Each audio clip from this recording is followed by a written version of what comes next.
कल लास्ट तारीख थी वीज़ा वाले मामले में, तो यहाँ पर जो हमारे पाकिस्तानी हिंदू रह रहे हैं जिन्होंने आवेदन भी संभवतः आपसे मुलाकात भी की थी, उस पर क्या बढ़ाई अभी आगे बढ़े हैं सर?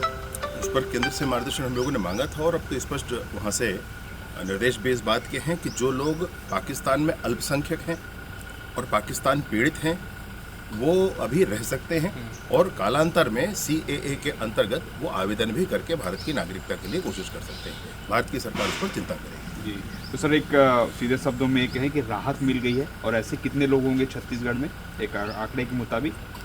इनकी गणना है, वर्तमान में मुझे आंकड़ा पूरा याद नहीं है, परंतु इनकी पूरी गणना है। सर दूसरा ये भी देखा जा रहा है कि बार बार नक्सलियों की ओर से पत्र लिखा जाता है, फिर शांति वार्ता की बात की जाती है, फिर तेलंगाना में भी हलचल हुई, शांति वार्ता समिति वहाँ के CM से मिल रहे हैं और कह रहे हैं कि बातचीत से हल निकल सकता है नक्सलवाद का समस्या। आखिर ये लोग कौन है जो बार बार मध्यस्थता की बात कर रहे हैं? ये लोग कौन है एक प्रश्न है, और ये लोग तब कहाँ थे एक और प्रश्न है।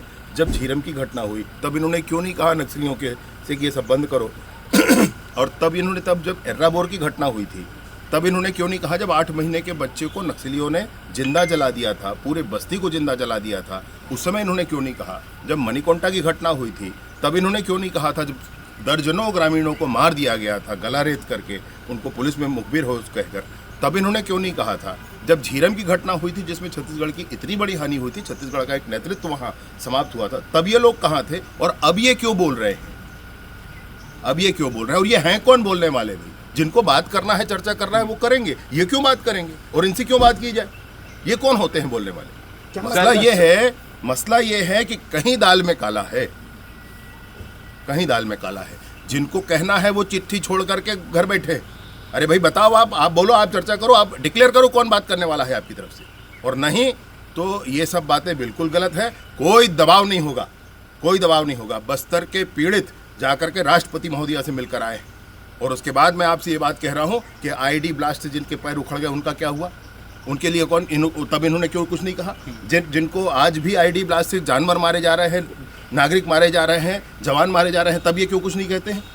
आज ये 300 की संख्या में हम समुदाय और समितियां और व्यक्तिगत ये सब, ये एकदम गलत प्रोपेगेंडा है, पूरे देश को गुमराह करने वाला। सर कोई एक मिनट सर इसमें क्या है कि इन्होंने पहले कई लोगों को मौत के घाट उतारा, अब आज इनको अपने मौत दिख रहा है सामने।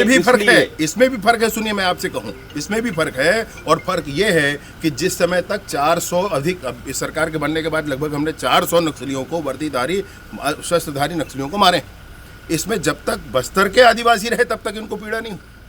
आज जब तेलंगाना वाले जब फंस रहे हैं तो इनको पीड़ा हो रही।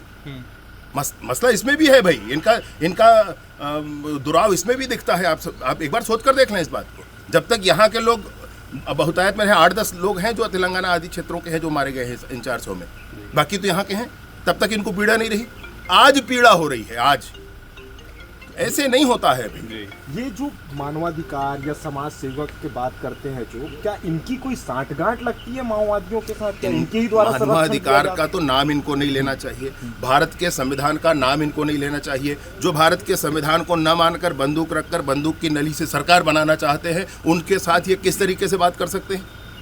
उनके साथ ये कैसे भारत के संविधान का उल्लेख कर सकते हैं? ये कैसे कह सकते हैं भारत की सरकार को कि भारत की सरकार हमारा संविधान है, देश की रक्षा होना चाहिए।